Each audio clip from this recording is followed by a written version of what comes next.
మాట్లాడతా. రేపు నువ్వు ఈ రోజు ఉంటానంటే విను విను రేపు సాయంత్రం నాకు అసెంబ్లీ అయిపోయిన తర్వాత వచ్చి కూర్చుంటానంటే నీతో క్లియర్గా మాట్లాడతా. విను విను విను నీ బాధ నేను కాదని చెప్పట్లేదు, కానీ కొంచెం నువ్వు కూడా సిచ్యువేషన్స్ని అర్థం చేసుకొని డిపార్ట్మెంట్ వాళ్ళకి, రెవెన్యూ డిపార్ట్మెంట్ వాళ్ళకి అందరికీ సహకరిస్తే నీ బిడ్డ తొందరగా వచ్చేది కదా. నా బిడ్డ ఉద్యోగం కావాలి, పెళ్లి కావాలి.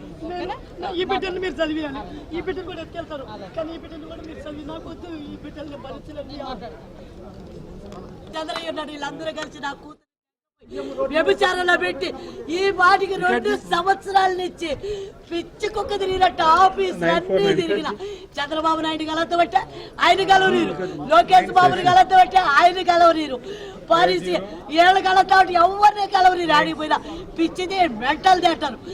తిరుమలలో పనిచేసి బిడ్డని డిగ్రీ వరకు చదివించిన, మాయ మాటలు చెప్పి ఉద్యోగం ఇప్పిస్తా, పెళ్లి చేస్తా అని చెప్పి ఈ పొద్దునికి ఆసూకు లేదే.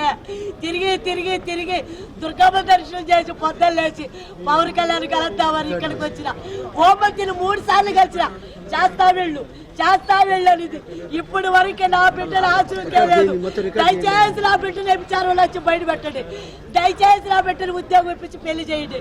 నా కాడికి రాకుండా పర్వాలేదు, నా బిడ్డ ఆడున్నా బాగుండా డ్రగ్స్కి మందులకి అలవాటు చేయొద్దు అని మీకు దండం పెడతా.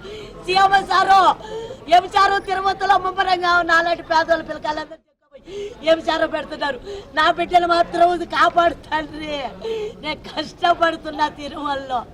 నాకు ఇదిగా ఈ బిడ్డను కూడా మీరే చదివించండి, ఈ బిడ్డను కూడా చదివించండి. సీఎం సార్ మీకు దండం పెడతా. మీకు నారావారిపల్లికి వచ్చిన కలిసిన ఆడ పోలీసులు నన్ను భయపెట్టారు. సీఎం సార్కి చెప్పొద్దు, రేణుగుంట అమ్మారు వీళ్ళందరూ చంపేస్తున్నారు. నిజాలు మొత్తం చెప్పేసిన ఎమ్మెల్యే సారు ఎడదీలేవు అన్నావు. ఇప్పుడు నీ ఆఫీసులో చెప్తున్నా, నీ దొమ్మదారు చంపేయను.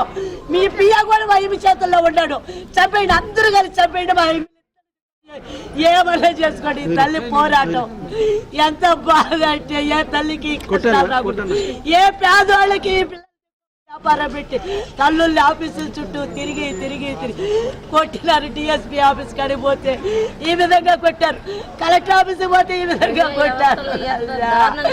నా బిడ్డల కోసం పోరాటనే ఉన్నా, నన్ను ఎందుకు కొట్టారు?